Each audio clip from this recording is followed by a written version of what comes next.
Hola, bienvenidos. Tenemos aquí algunas preguntitas, por ejemplo, Alberto Lozada, le voy a mandar un saludo, Alberto querido, y voy a tratar de responder tu pregunta donde me dice, para determinar las pérdidas de los transformadores, ¿cómo se deben ensayar? Bien, vamos a repasar un poco las pérdidas del transformador. En el transformador nosotros tenemos pérdidas en el hierro y pérdidas en el cobre. Básicamente las podemos distribuir en esos dos grupos. Recordemos que el transformador no tiene pérdidas mecánicas porque al ser una máquina estática no tiene pérdidas por razonamiento ni pérdidas por ventilación. A su vez, las pérdidas en el hierro se pueden reducir bastante debido a la calidad de las chapas de hierro al silicio. Esas pérdidas son mínimas. Y las pérdidas en el cobre, que son por efecto Joule, o sea calentamiento de las bobinas, se ven bastante minimizadas también en el sentido de que los transformadores trabajan con sus bobinados expuestos al aire, no como motores y generadores que tienen los bobinados dentro de una carcasa. En el transformador habitualmente están al aire y si no, sobre todo los transformadores de mucha potencia, están los bobinados sumergidos en baño de aceite y o ventilados, es decir, enfriados por aire forzado. Así que las pérdidas por efecto Joule se reducen bastante. Esto hace que el transformador sea la máquina eléctrica que tiene mayor rendimiento, ¿sí? De las máquinas eléctricas, que son tres grandes grupos: motores eléctricos, generadores eléctricos y transformadores. El transformador es el que tiene el rendimiento más cercano al 100%. Las pérdidas en el hierro son las pérdidas por histéresis y Foucault. Y aquí también les puse las pérdidas por dispersión magnética. Las pérdidas por histéresis se deben a la magnetización del núcleo que cambia de polaridad cuando la corriente cambia de sentido. Entonces, los átomos del hierro, que están en permanente movimiento porque se orientan como si fueran imanes en un sentido y en otro, el rozamiento de esos átomos es lo que produce calor y esas son las pérdidas que se llaman pérdidas por histéresis. Y las pérdidas por corrientes de Foucault son por corrientes parásitas que se inducen en el núcleo, motivo por el cual los núcleos de los transformadores son laminados y se hacen con láminas de hierro al silicio, ¿verdad? Las cuales se encargan de dividir esas corrientes parásitas en tantos caminos como láminas tenga el núcleo. Lo estoy explicando un poco rápido porque ya te digo que en esos videos de transformadores hay una explicación más detallada y más pormenorizada. Pero son temas que muchos de ustedes ya lo manejan, ¿verdad?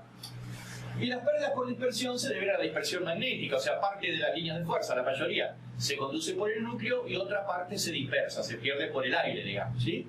En los núcleos en columna la dispersión es mayor y en los núcleos acorazados, que son la mayoría, sobre todo en transformadores de pequeña potencia, las líneas de fuerza se concentran más porque el bobinado está puesto en la columna central, así que por ahí pasa una buena parte del flujo magnético y lo que se dispersaría en el núcleo en columnas pasa por las columnas laterales, así que tiene menos dispersión el núcleo acorazado. Vamos a los ensayos que podemos hacer para determinar esas pérdidas. Vale aclarar que los ensayos siempre nos van a dar valores aproximados y que para transformadores chicos, como los valores son muy pequeños y son aproximados, a veces no nos dan, digamos, unos datos muy fidedignos, ¿sí? O sea, esto es como para transformadores, yo te diría que de 10 amperes en adelante. Transformador pequeñito que sea de 1 ampere, a veces 2 amperes, no es muy confiable el resultado que nos pueden dar los ensayos. ¿De acuerdo? Vamos a ver. El ensayo en vacío consiste en ensayar el motor con el secundario abierto. Perdón, el transformador con el secundario abierto. ¿De acuerdo? Entonces alimentamos aquí con una tensión, que es la tensión de línea. Medimos la intensidad que toma el transformador en vacío, I sub 0. Medimos la potencia que toma el transformador en vacío, P sub 0 es una potencia activa. La podemos medir con un batímetro. Y la potencia que toma el transformador en vacío, que será V por I sub 0 por coseno de Phi sub 0, corresponde aproximadamente a las pérdidas en el hierro. ¿Por qué? Porque la corriente de vacío es muy pequeñita, o sea que prácticamente es despreciable, por lo tanto en el primario no vamos a tener casi nada de calentamiento. Y el secundario, como está abierto, no está circulando corriente a través de él, por lo tanto ahí tampoco vamos a tener calentamiento. La corriente de vacío se puede dividir en dos corrientes. La corriente magnetizante, que como su nombre lo indica es para magnetizar el núcleo del transformador, y la corriente de pérdida, que es para cubrir justamente las pérdidas en el hierro. O sea que si despreciamos esa corriente magnetizante, que es muy chiquita, podemos decir que toda la potencia que toma el transformador de la red estando en vacío es para cubrir las pérdidas en el hierro. Las pérdidas de Joule prácticamente no existen porque las corrientes son pequeñas. Así que si yo planteo que la potencia en vacío es igual a las pérdidas en el hierro, no estoy muy alejado de la realidad. Ahí tenemos entonces cómo hallar las pérdidas en el hierro. ¿Qué pasa con las pérdidas en el cobre? Bueno, para eso hacemos el ensayo en cortocircuito. Acá pueden ver que tenemos el transformador, pero atención, porque en el ensayo en cortocircuito hay que manejarse con tensión reducida en el primario. ¿Por qué? Porque si le aplicamos la tensión nominal de línea en el primario, acá vamos a tener una corriente demasiado intensa y se nos va a quemar el transformador, ¿verdad? Todos sabemos que si un transformador entra en cortocircuito y no se disparan las protecciones, evidentemente el transformador se va a quemar. Por eso, lo que hay que hacer es lo siguiente. En el secundario se conecta un amperímetro entre los bornes, lo cual equivale a un cortocircuito, porque la resistencia interna del amperímetro es muy pequeña, es prácticamente cero.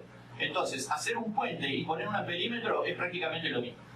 Este amperímetro nos va a indicar un valor de corriente de cortocircuito que debemos llevar hasta la corriente nominal y nominal del secundario, hasta la corriente nominal, no más.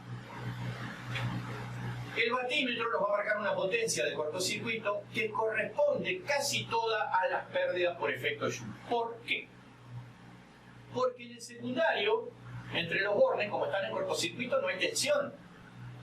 Toda la fuerza electromotriz generada en el secundario se gasta, digamos así, o se aplica a las caídas de tensión interna por resistencia y por reactancia del bobinado secundario. ¿De acuerdo? Así que acá no hay caída de tensión. No hay tensión, digamos. Lo que hay es una FEM que se aplica en 100% a las caídas internas del secundario.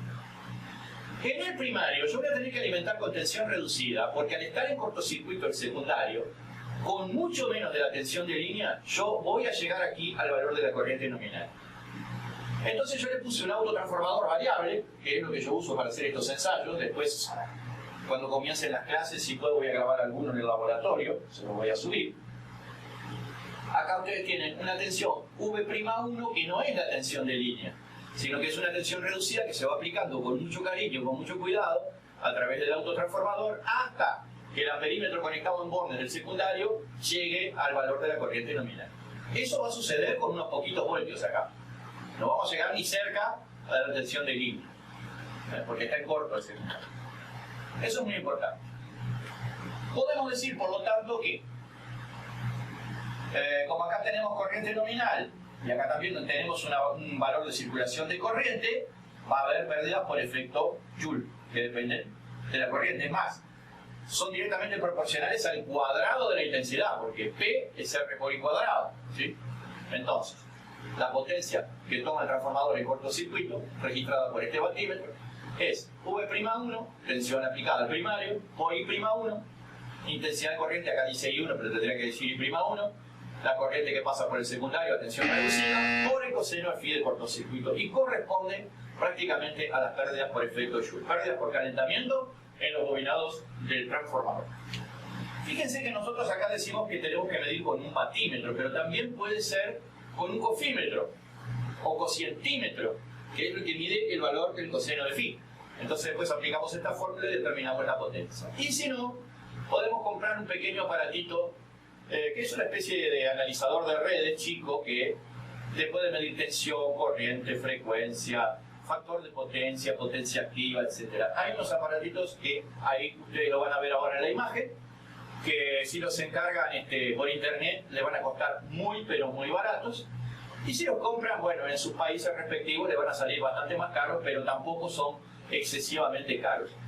Llevan una entrada a la tensión de línea y a la salida conectaríamos el primario del transformador, y con eso podemos medir sin ningún problema la intensidad, la tensión, la potencia, el coseno, y es mucho más sencillo y más moderno.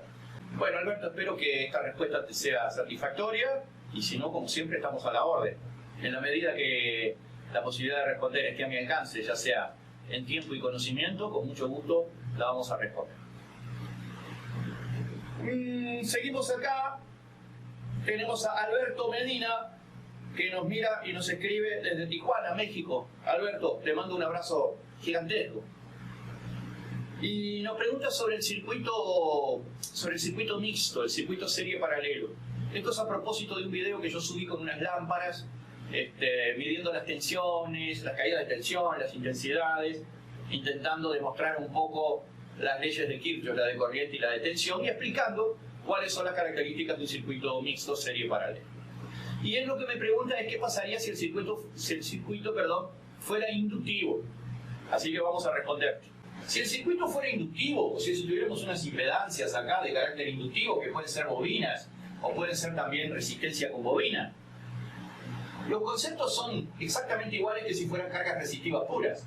Se va a mantener que se va a cumplir la primera ley de Kirchhoff, o ley de corrientes, donde la corriente de la fuente es igual a la suma de las corrientes de las dos ramas del paralelo. Acá tenemos un nodo B, donde entra I1 y se divide en I2 e I3. Quiere decir que la suma de I2 más I3 nos tiene que dar I1. Pero atención, porque esta es una suma vectorial, no es una suma aritmética. Eso hay que tenerlo especialmente en cuenta, y para resolver este tipo de circuitos sigo diciendo que son muy útiles los números complejos. Los números complejos lo que hacen es justamente permitirnos hacer estas operaciones teniendo en cuenta los desfasajes. O sea que en definitiva resolvemos el circuito de alterna como si fuera de continua, sin complicarnos. Se va a cumplir la ley de Kirchhoff de tensiones también. La tensión de la fuente va a ser igual a la suma de las caídas de tensión. En el paralelo hay una sola tensión, que es la tensión BC, que se aplica acá y la misma se aplica acá. Y en la serie es la tensión AB. O sea que AB más BC tiene que ser igual a V total. Vectorial también, atención, siempre vectorial. O sea, se cumplen los mismos conceptos que en un circuito de corriente continua, pero las sumas son vectoriales. Y para eso no hay nada mejor que aplicar números complejos. Hasta la vista.